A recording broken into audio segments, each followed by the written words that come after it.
that the theme song I hear? That's it. I think we are. The Jimmy Doane theme song? Yeah, that's it. This is great. I always love it. We'll be on YouTube maybe this time, huh? Pretty quick. Okay. Yeah. So this is Jimmy Doane here, along with Councilor Curtis. Hey, everybody. We got our green screens up, so I'm in Washington, D.C., and where are you? What do you mean green screen? We're coming to you direct correspondence from our prospective locations. Okay, yeah. Well, okay, I'm in the swamp, huh? Yeah. As well, you should be. You're right where you're supposed to be. Oops. Okay. That stopped rather abruptly. Anyway, so today is the 29th of April. Yes. 2018, and this is correct, coming to the end of the month tomorrow. What I did was to pull up about 5 things to chit-chat about, issue 1, like they do, as the same thing they do on McLaughlin. Okay. Issue 1, okay, but 3 of them are international, and 2 of them are, quote, local. Let's see, we did the Kanye West thing last week, didn't we? Yes. Okay, so we don't have to go through, that was all the big hoopla, a lot of that was hoopla. But the main thing, probably the main thing this week was Kim Il-jung or whatever. The Norks. The Norks. Respectfully. Walked across the border. Yeah. And shook hands.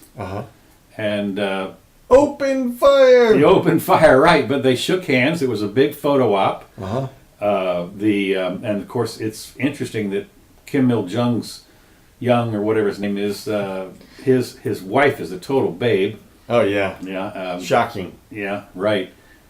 He's got his pick from the whole place. Right. Anyway, but it'll be interesting because the headline, and I apologize, I'm still seeing a little double from my bang on the head, as you can see from my bruise. But the headline was, Kim prepared to cede nuclear weapons if U.S. pledges not to invade. Now, let me tell you, there's a lot of people, I'd say probably split 50-50. There's the John Bolton people that said, "Oh, no, we've seen this before. He's not going to do it, blah, blah, blah." And then there's other people that said, "Well, this is one time. Maybe Trump's going to get it right this time, blah, blah, so forth." But the thing that's amazing about this headline is that if the U.S. pledges not to intercede and to invade, well, of course, right this moment, at this instant, the United States is invading Syria. Well, so? A sovereign country. This is a sovereign nation. Well, we didn't pledge not to invade that. No, I know that, but I understand that. But I'm saying that all he has to do is to look, as we said before, he looks at what happened to Gaddafi, who gave up his nukes. We didn't pledge not to invade him either. I think we sort of did. Well, okay. We sort of did. Anyway, but and of course the other thing was when our ambassador in Iraq the first time, before the Iraqis invaded Kuwait, our ambassador over there kind of gave Saddam Hussein the go-ahead. We won't bother you, says our lady person over there. That was the impression anyway that he got. So he went over and marched into, and so right away we turned around and beat the crap out of him, at least half of him. But the point is that the Kim is prepared to cede nuclear weapons, and the nuclear, when you saw the video of him marching through, of course, the guy from, I forget what his name is, the guy from the South, he's dressed in a nice Western suit, blue tie and everything, and Kim Il-jung or whatever. He's dressed in like a kung fu outfit. Right, yeah, exactly. It's like all black, button down, everything, military, right. He's going to open up a can if they... Was he carrying his toilet with him? Huh? Did you hear he travels with his own commode? No, I didn't know that. That's what. That was one of the stories. Well, it was interesting that he had quite the entourage. Of course, he had. I guess probably half of them. He looked like he had about 15 or 20 people surrounding him. Probably half of them were security, and then maybe 2 or 3 other. Couple Olympic athletes, whatever, something. Yeah. At any rate, I think that it's interesting that this. Of course, this is supposed to be. Trump's got a lot on his plate. Coming up on May 12th, of course, is supposedly this is when the Dreamer thing expires. Well, before we get into that, I want to ask you, what do you think of? I mean, what's your opinion on the whole? Jury's still out. I really wouldn't trust the United States government to do anything. That's one of the big deals. What about Kim Jong junk? Whatever. Yeah. That's a good question. I mean, he's walked across the border, shook hands, done all this stuff, and now they're talking about, opening up trade and everything. Obviously, he'd like to get the sanctions somewhat lifted. But, Sure. But So, I mean, why wouldn't he engage in some gamesmanship? I mean, if he were smart and U.S. savvy, why wouldn't you come out and do something like, all people are welcome on my continent, LGBTQ, PFAT, whatever. Everybody come on in, and it doesn't matter where you're from, country. It's now a safe haven. I mean, you don't have to actually do that. You could mow them down at the border. Well, you're not going to do that. That I don't think they'd be really willing to do that too much. But the idea that he's going to give up his nukes is I think is kind of silly. I fully agree with you. He's closed his testing facility supposedly, and he's invited the. Well, the word is it exploded. Oh, is that right? Yeah. Okay. Yeah, he collapsed the mountain. Okay. Well, apparently and they're supposed to invite some UN inspectors in to take a look at the stuff that the testing facility is gone. But I mean, it seems to me the idea that he's going to roll out his bombs and say, here they are, I think is ludicrous. I'm fully with you. Or even if he does do that, you have some other ones in the back corner. I mean, Right. If you're the leader of a country on the planet, you have to be aware that the most powerful weapon out there is the nuclear bomb. Right. And all it takes is a little bit of uranium, a little bit of plutonium, and the right configuration of explosions and such. And heck, you can make a hydrogen bomb if your scientists are really good. Yeah. You let them go to your school in the West. Right. Well, yeah. Good luck on that. It behooves him, I would think, I would roll out a plan. It would look just like Trudeau's plan or Bernie's plan. Yeah. And you come out like Hugo Chavez did. Yeah, but one of the little minor problems it seems to me you've got is if you start letting people in to Pyongyang or wherever the hell his capital is. Well, they can. There's a camp it's a work camp, and you can stay there if you want. If you want to come in, and there's. He's still got starving people in there. He's got. Well, that's why you the whole purpose of this. I mean, I wouldn't say. I wouldn't say I'm going to dismantle my nukes if you don't invade. I would say if you don't invade and you give me $1 billion a year or something. Yeah. We need economic relief. And you invite the inspectors in to see the devastation, and you blame it on boll weevil or whatever it is. I mean, you make some, for the press, but you have become the magnanimous leader that he really wants to be. Then he gets to save the people, but he would have to. I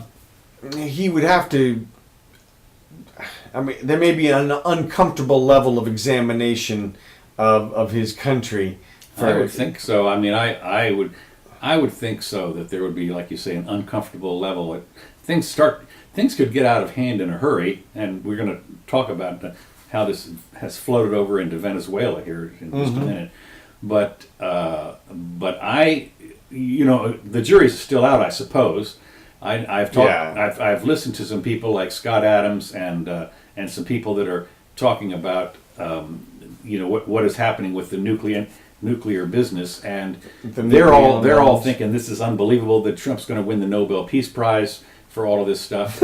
Yeah. And if Yasser Arafat can win it. Well, and Barack Obama won it for not even being president yet. He was gonna do it. Yeah, do it. Yeah. And he ended up being the bombing king.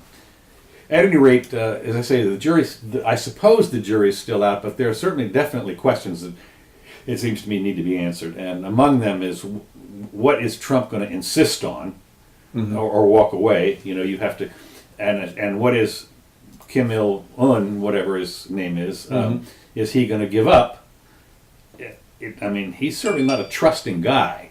Right. I wouldn't be if I were him, and I would only have to look at Libya and look at Syria Yeah, and see how that he invades. The United States has a history of invading sovereign countries.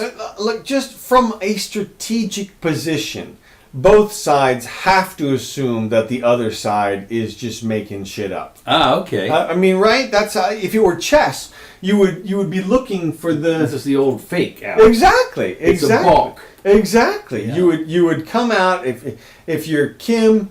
I don't know why he's doing it at this particular point. My guess is it must be some serious economic pressure. He must be facing some real. Somebody must have said, "Look, hey, go." Or I mean, they could have actually been worried about the U.S. doing something. Well, the other thing is the other player in this, of course, remember, is China. China could have paid them a visit. Right. They could have sent it. Well, he sent. He did his bulletproof train up to China. He just took a little trip up there. Yeah, he did. To talk to the Chinese press. Uh-huh. And so he did that. 2 weeks ago. Something. Uh-huh. And I guess maybe he read the Riot Act or something. Yeah. He might have got the lashing or the something. Showing the tiger cage to or the something. woodshed. Yeah. As they say, yeah. So that sounds like that's what happened. that's to me. That makes a lot more sense than he had some come to Jesus moment to mea culpa about this. I think that what happened was that he might have his 1 million man army, but the Chinese said we have a 2 million and we have a 5 million man army, and we don't mind wasting them. That's right. That's right. It's like what's his name in a couple million to spare here. No, okay. yeah, but what was the in the cartoon? Brett, what's his name? The guy who said he sent all the soldiers in to die until they ran out of bullets or something. It was in with Bender. Oh, okay. Futurama. Futurama, and it was the arrogant guy, whatever he said. He sent in all the soldiers. Oh, right, Captain whatever his name is. Right. So Zap Brannigan. Yeah, exactly. Yeah, right. He sent it, and he says until they ran out of ammo, and then of course Bender goes over and says, "Oh, look, there's a reset switch." He could have fired it all back up again. So anyway, that's the kind of thing. So at any rate, then what we can do is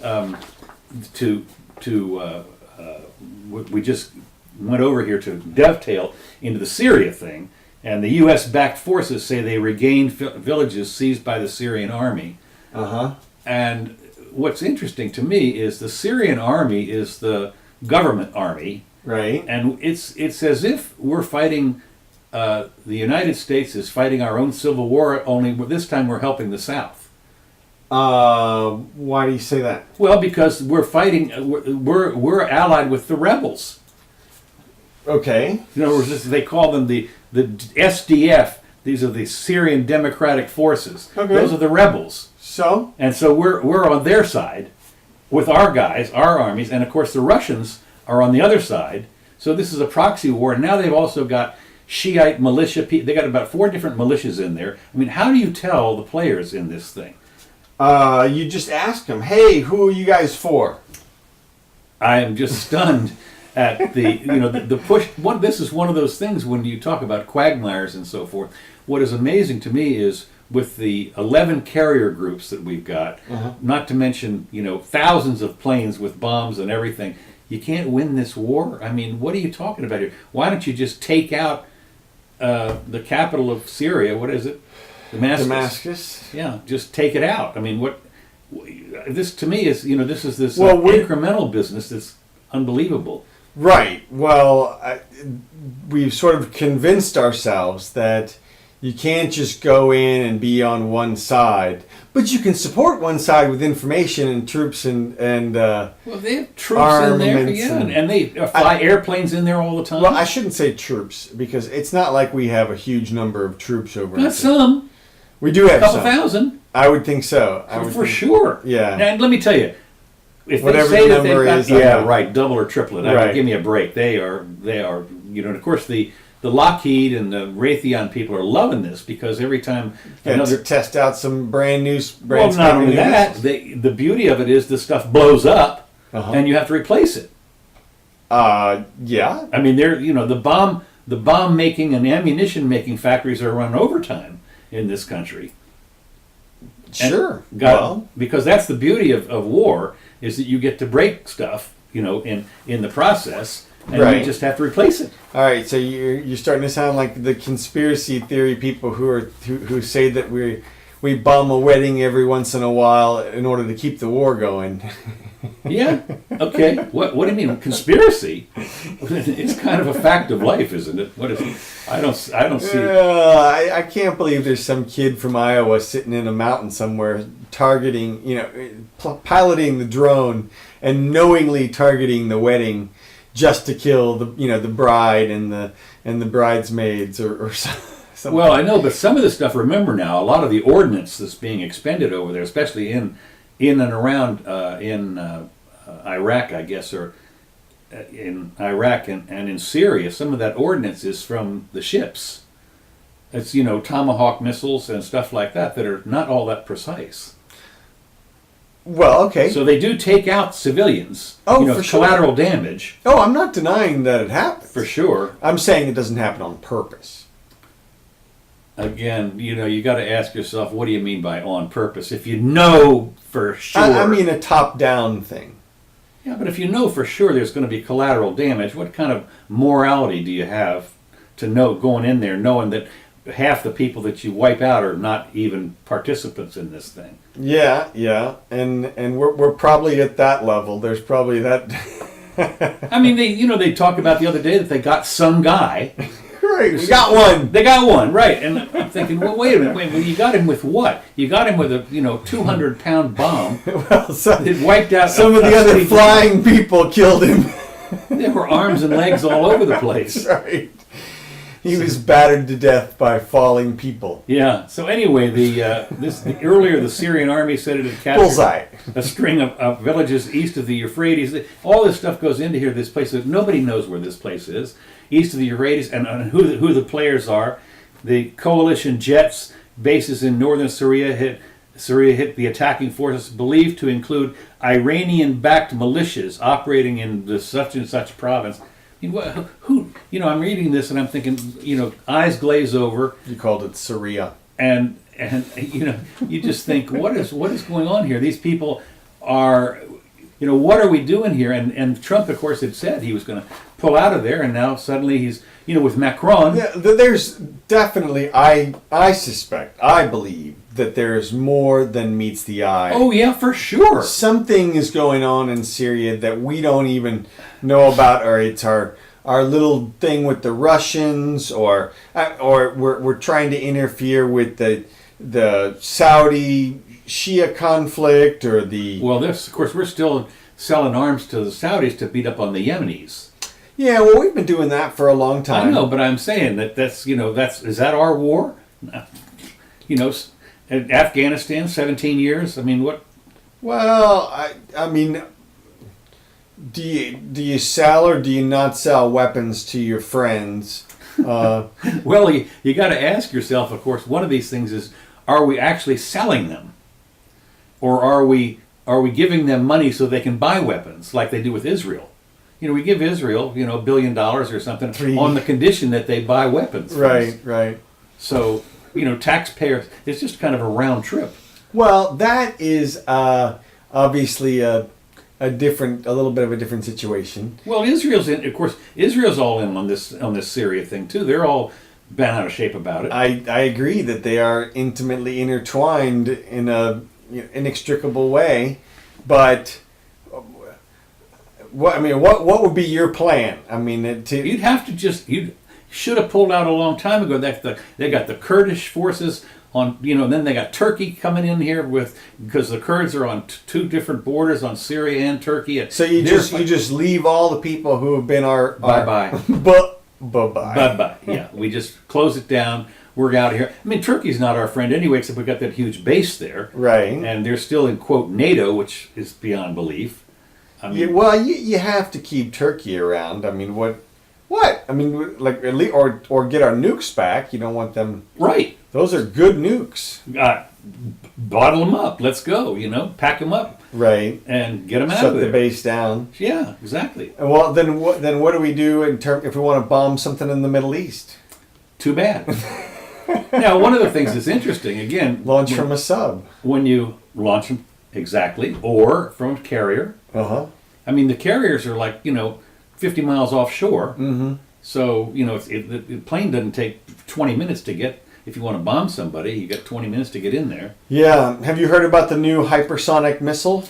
Yes, I have. I've heard about it. But this is Russia you're talking Yeah. about. Yeah. And they have claimed, of course, again, claim this, claim Yeah, that. I know. They also claimed a big hydrostatic earthquake or tsunami weapon, and some other underwater. Oh, that was the underwater thing. That's right. Yeah. So yeah, you can't really trust them. No. I mean, wait till it happens. In other words, what they do, I guess, who knows that they got the American and the Russian ambassadors meet up someplace in Istanbul or someplace and say, look, if you say this, then we'll say that, and that way we can ramp up our industrial military complex some more, because we scare everybody that they've got a hypersonic weapon now. Which, of course, how much different is that from a ICBM? You can't see an ICBM coming. Well, the difference there is that the hypersonic missile would be an effective weapon against a carrier. I suppose it would be. Versus, I don't know if you want to waste an ICBM on a carrier. Well, that's true too. But if you did that, yeah, you could do that. That's one, for sure. They've got to have those kinetic weapons from space as well at this point. Really? Yeah, just if you just drop like a metal rod. Yeah, but I mean, aiming it would be. I mean, Well, they're having the Chinese satellite come out of orbit here. They get no idea within 1,000 miles where it's going to hit. Well, and maybe that's the problem. Maybe they don't have it because of that. But all you'd have to do is effectively drop a piece of lead, and you could do catastrophic damage. Just Well, one of the little minor problems, of course, you'd have is if you drop your piece of lead, it's going to burn up. well, that you design it to not burn up. You coat it. Put a Seek shield on it. Or Yeah, something exactly. Put some of those I don't know, space it's got to shuttle be pretty big, tiles. though. I mean, if anything small-ish is going to burn up. I think you could do a thing of just a 50 pounds or 100 pounds, or some kind of a big ball of lead or something. Burn up. No, it'd burn up. I don't think you can do that. I think you could coat it effectively and it would get through. And the thing you'd have to do is 50 pounds of lead and 50 pounds of asbestos. Right. Yeah, some kind of mixture like that. Or Okay, good luck on. When you think about it for a second, Space shuttle tiles. even with the smart bombs that we've got, Mm-hmm. and they come in with the F-16 fighters, Right. and they drop these bombs, okay, and they still miss.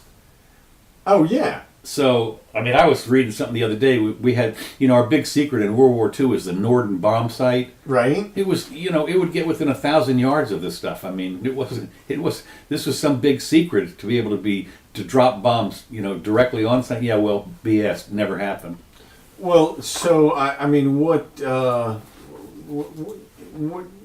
My point is, World War? Yeah. my point is that today, with all the smart stuff we've got, there's still an element of chance, and my point is, if you really want to win something, it seems to me we've got all the strength in the world to do it, but for some reason it doesn't pay, politically or economically or something. It doesn't pay. So we're mired in the Middle East forever is what it boils down to. When all else fails, you can have another terrorist attack. What they would call a terrorist attack.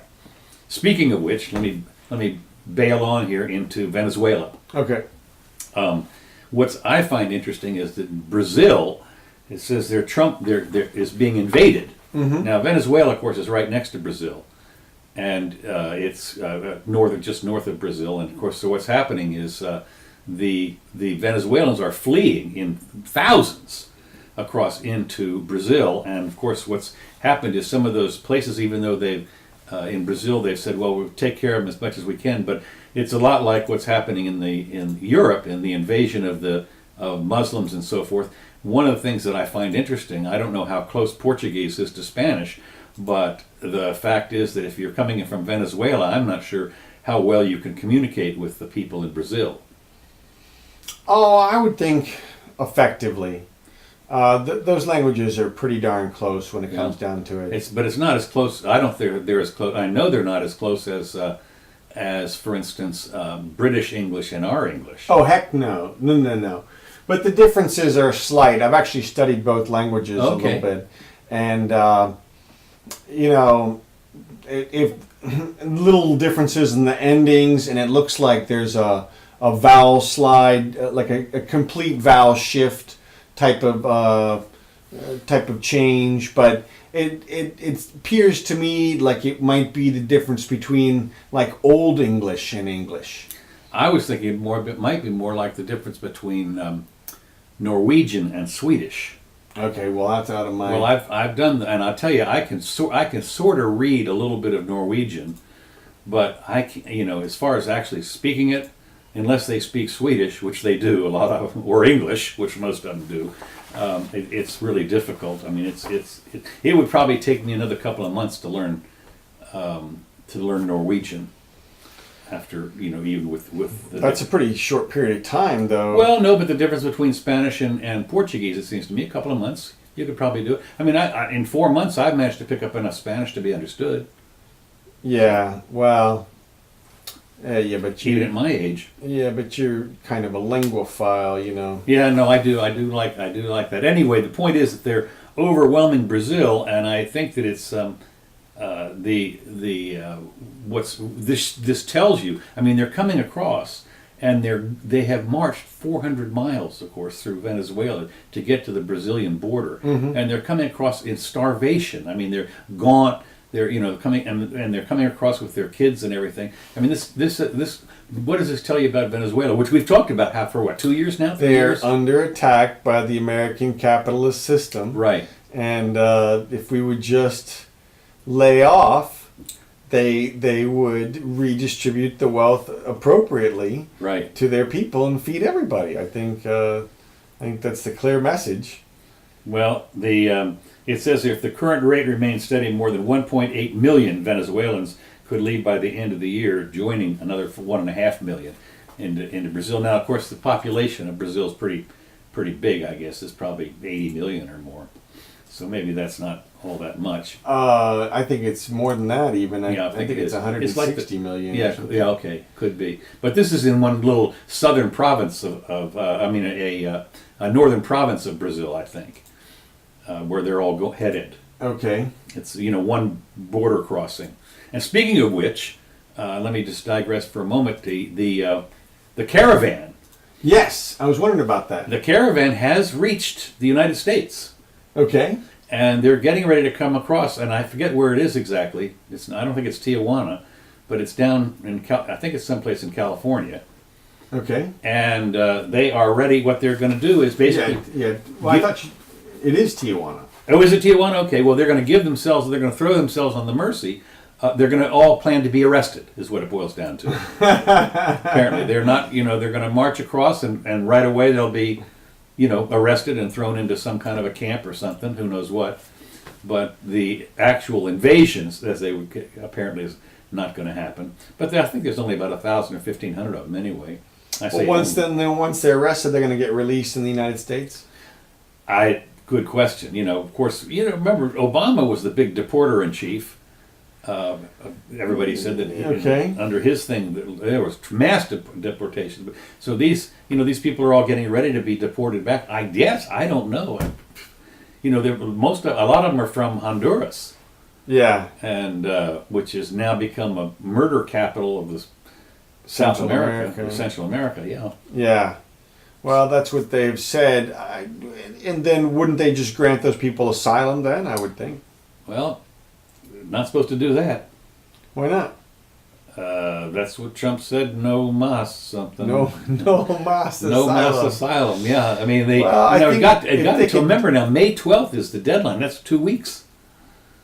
Before what happened? Well, before the Dreamer thing's supposed to be up for grabs, one way or the other. Trump has thrown it on Congress. You do something by May 12th, or I'm going to do something. Well, what's he going to do? Good question. Yeah, he's not going to do anything. No, you don't think so, huh? No. Not going to boot them all out, huh? No, it's a public relations nightmare. You just let them in. You declare amnesty, and you say, "Hey, they're refugees from a war-torn vicinity. We welcome our brothers." That's right. That's what you do. They're not going to do anything. What are they going to do? Suck up a few hundred people's worth of entitlements and such? Yeah. Yeah, that for openers. Well, that's a different issue, really. And of course, it's California, so California is a welcoming state. A few thousand people's yeah, right. As far worth of resources. Yeah, they could California, Jerry Brown down there, come on in. Mm-hmm. Yeah. Well, it's worked well for him over there. Well, I thought it was interesting that the headline is their country is being invaded, as is our country. Of course, a lot of people have said the same thing. All right, moving on to the southern United. These are the domestic issues, which I thought was interesting. Arizona schools have decided to remain closed for this next week, at least Monday, tomorrow. Okay. And they've been closed, I think, for a week or two, because the teachers are wanting more pay. Oh, jeez. And so they've quit. These are the government-run schools, Right. and so they're striking Right. for more pay. Now, of course, I'm thinking, as far as the students are concerned, this is a good deal, because they're not going to be indoctrinated. Well, okay, but that's the approach that says basically school is bad for them. It is. Well, It is. It's a total indoctrination facility. It may be. They're whiners. These teachers are all, they knew what they. Now, I will say they haven't gotten a raise in 5 years or 6 years or something. Maybe when they signed on, they expected to get regular raises. But nobody. It wasn't like they signed on to have the same wage forever. Mm-hmm.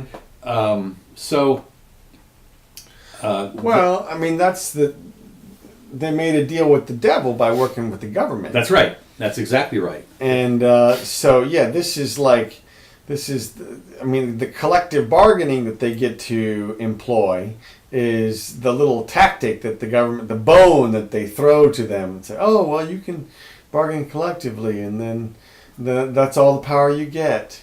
Well, it's interesting because typically the teachers' unions are big government supporters. And so the question is, if they're going to throw their weight around, how many politicians can resist them? I don't know. Now around this area here, they can't. Here in Alachua County, they're kowtow to the teachers' unions, and all the unions, as a matter of fact, the public sector unions, right? Police and fire. Well, yeah. They bow to them to a certain extent, but they don't get. They get better relief because they have a union, but they certainly don't get real market pay at the end of the day. Well, you've got to ask yourself, what is market pay? Market pay, they could always set up their own private schools, I suppose. And what do private schools pay? Well, the whole thing is so distorted because the government's such a huge player in the market. Right. Well, and that's the other thing is that when you realize, especially, I don't know about Arizona, but because the entire population of Arizona is like pretty small, 1 million people or something, 1.5 million, it's not many. But around here, for instance, we're funded. The education system is funded like half. I think upwards of half is by the federal government, and a quarter is by the state government, and then the rest of it is local participation. So when you start to give up that kind of money, that's a big Damocles sword hanging over the school board and the school's head. They have to kowtow to the various the mandates handed down. No child left behind, and whatever the mandate, rush to the top or whatever the heck it is the current mandate. I have no idea.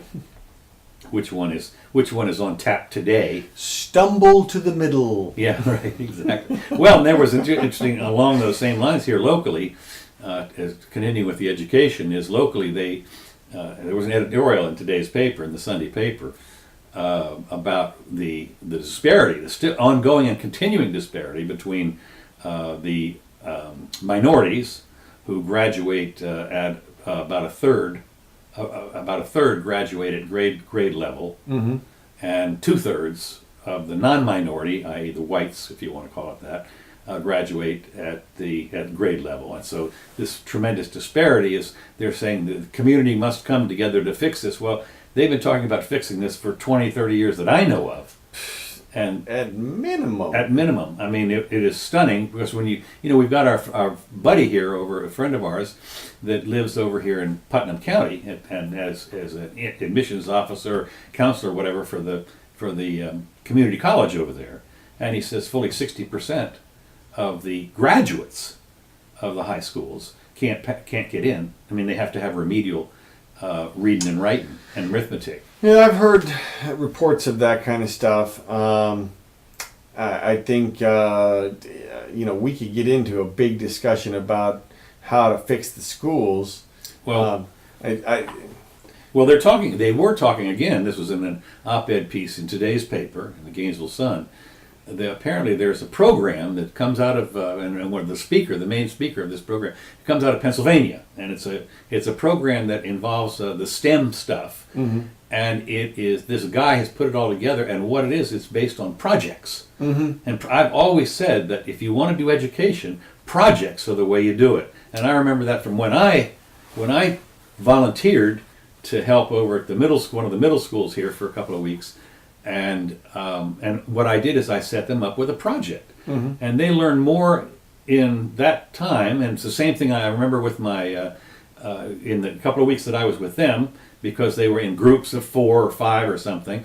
The same thing happened when I went out to visit my little nephews, and we built a robot, and they built it and they programmed it, and they learned more in a week than they would have in a semester. Mm-hmm. Anyplace else. I mean, as far as there could be a social anchoring that happens, a sort of memory encoding that happens because you're working with other people. It's peer stuff. Right. Also, I mean, it's really good, and I can tell you, I mean, because I remember in my high school, we had partners, we had lab partners for Mm-hmm. chemistry and physics, Mm-hmm. and for botany, Yeah. also, and biology. We had lab partners, and you learned a lot. Mm-hmm. I mean, I'll never forget. There was, I guess, the occasional objection is sometimes you get a situation where one partner does everything. That's okay.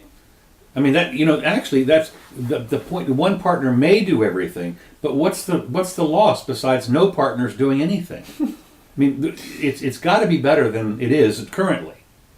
When somebody stands up there and lectures you on this stuff, Mm-hmm. there's people that are just not going to get it. Either they're too smart for it and they're bored out of their skull, but once you get with a partner, because I can tell you when I got with my partner on stuff, we did great jobs. I mean, we had a lot of fun Mm-hmm. doing it, but we did some stuff that was not exactly in the book, but it was still Done. But it was it was a lot of fun.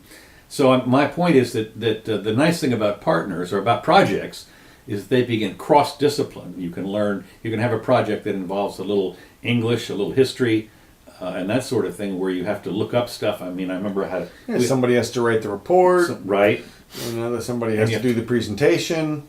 Exactly. And do it like that. I agree that's a good way to differentiate and divide up and let people develop the different skills. But I mean, I think the kids that are going to get left behind are going to get left behind anyway. That's the main thing I can tell you. If you got some kid in the class, I mean, let's face it, in a class of 30, you got this bell-shaped curve, and you've got 80 to 130 IQ or whatever the hell it is. And I'm sorry, no matter what kind of projects you do, it's going to be tough for the 80 IQ people some people aren't going to make it just by virtue of the sorting process. Well, and also though on some of these projects, you'll find that when you find I don't mean they're autistic or anything, but they'll have certain mechanical skills, Right. that can be Or very other skills. advantageous. Could be anything. It could be anything. I mean, you could find a person who's maybe not all that bright, but by God, they can weld. I mean, how much? Yeah, or they're not afraid to be underwater with a welding machine, right? Or, something like that. Sure. So I mean, that's the kind of stuff that I see there. So anyway, then the other thing, the last thing I've got is about Detroit, and I thought this was interesting. Detroit police to crack down on citywide paintball wars. Apparently, it has become an epidemic. Or yes. Apparently, it has become de rigueur for gangs or whole neighborhoods to get their paint guns and ravage through an entire neighborhood. And paint the town red. Paint the town red. That's right. And so the police, of course, started to crack down on this. And I thought, these guys are out there they're not Detroit. This is Detroit, for God's sakes. Which used to be the Paris of the United States, in the 60s, 50s and 60s, but now is degenerated to a nothing burger. And so the inhabitants who are, whatever they're doing, they've just decided to go out and do paintball. So the police have decided, and of course it's all about public safety. What they're worried about is, here are these people running around with paintball guns, and they, quote, they look like real guns. So they're worried, they're panic-stricken. Jesus. Well, I thought... Take away their paintball guns and they will be real guns. Well, what I thought was interesting is one of the cops pulls up in an unmarked car and flips on his lights or something, and immediately is tarred with 50 paintballs. I mean, every color. The car is plastered. And he's, you kids, stop this. That's right. I thought that was interesting. Yeah, well, there are worse things that could happen in Detroit. No, I know that, and they do. They do. I mean, the place is, again, it's one of those typical Democrat. Chicago, Cleveland, a lot of those places are all run by Democrat mayors, and they've just gone down the toilet completely, just about. Mm-hmm. So I did see a documentary on. It was a kind of a pseudo documentary, I guess, on Netflix or Amazon called "Kill the Irishman," and it was about the mob in Cleveland, I think, in whenever it was in the 60s or 50s, 60s, and 70s, until they got taken apart with this guy who was an Irishman. They tried to kill him and they couldn't do it. So anyway, that's what's happening in Detroit, and that's pretty much what I've got to say. What did you think about Bill Cosby? Oh, did you see, of course, all of the celebs came out now and now have jumped on and said, good, he's going to jail. Right. Nobody said anything for 20 years, but good that he's going to jail for this horrible something or another that he's done. So, I guess, apparently the he's 80 years old, so, he's going to have a life sentence, basically. I would think. I did find it interesting that he's out on bail until sentencing. Yeah, it's just sort of a pre-sentencing release. It may even be standard in that jurisdiction. Right. Well, there were people that didn't want it, but apparently it went through anyway. So what did you think about it? He's probably not a flight risk or anything. No. Well, I thought it was interesting that he got the sort of celebrity exception the first time around. Yeah. Got a hung jury, and but then the numbers of witnesses. I mean, it was like 50 women or something. I mean, you never see that. No. I mean, I was criminal defense attorney actively every day for years and years, and didn't run into anybody who had 50 victims. Yeah. I mean, that's crazy numbers. Well, I think, didn't they convict him on 3 of them or something? Yeah, see, that's the thing, is it gives him a huge swath to choose from. The guy did the right thing. He picked a good one. Right. Some good witnesses, and he walked it down. Yeah. And he clobbered him. And in not a lot of time either. It's not like, it wasn't like the OJ case. The guy didn't take 4 years to prosecute him or anything. And all that jazz. So, it looks like justice was probably going to be served. You wonder. I mean, A little late. well, it still kind of stings if you're the perpetrator. I suppose it does. I mean, but again, he's 80. He's certainly, I don't know, if he's going to go to jail, and what do you do? I don't know. You know, 3 meals and That's it. I mean, it's the whole deal. It can't be as cool as being able to hang out in your seaside mansion with your wife and whatever, whatever life everybody predicted that he would have. Yeah. So, well, and that's got to be it. And I guess all the 50. I don't know how good the 50 victims feel. This justice was served, big deal, but you still had to, you still got raped, for God's sakes, yeah, on drugs. Yeah, it's a quantum of solace. It's the old quantum of solace. That's right. That's what you get. Yeah. A little bit of satisfaction that, somehow the universe was righted or whatever. Finally. Right. So here's what it is. And then, and you saw the Burning Man guy. Died. Yeah. 70 years old is all he was. Yeah. Massive heart attack or something. Stroke, I saw. Oh, is it? Okay, whatever. Yeah. Something. Yeah. Well, one would imagine that he probably did some pretty heavy partying. You think? At Burning Man? How long has Burning Man been going on? 30 years or something? Not even that long. Not even that long, no. Yeah. It's gotten to be quite huge. Yeah, I think 70,000 participants. But I mean, it's gotten to the point now where the celebs roll up in their $250,000 RVs. Yeah, apparently so. That's been the last couple of years. I mean, it's really been, they're not going to be outside, in an outhouse or camping in the dirt or pooping in the forest or anything. Well, it'll be interesting to see how long it lasts with that sort of infusion, because or how it will change, because I think that the original plan was more like, no shelter, no nothing. Woodstock.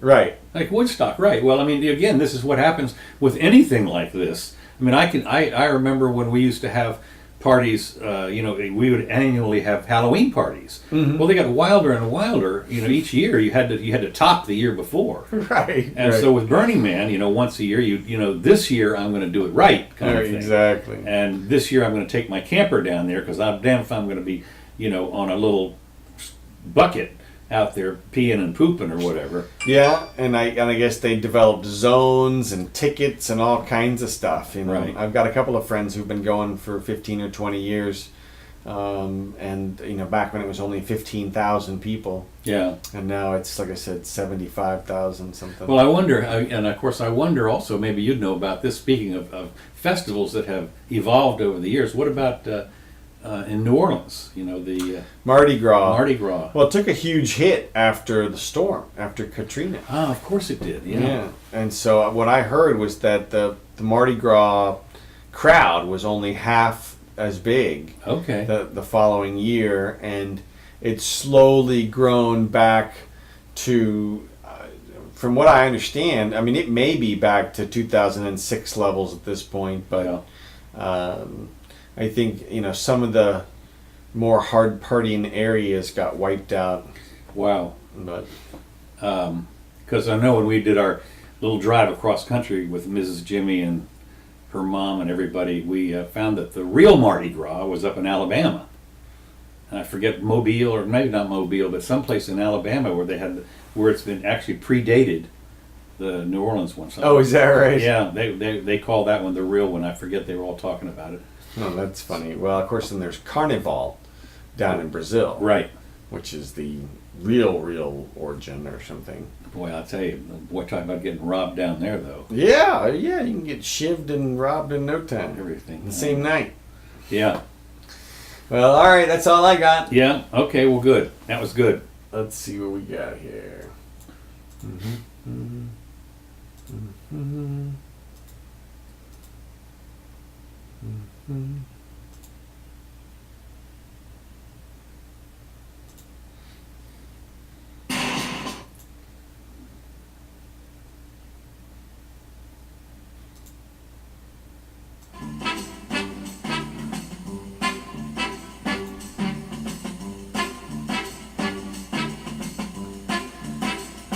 right, thanks for listening.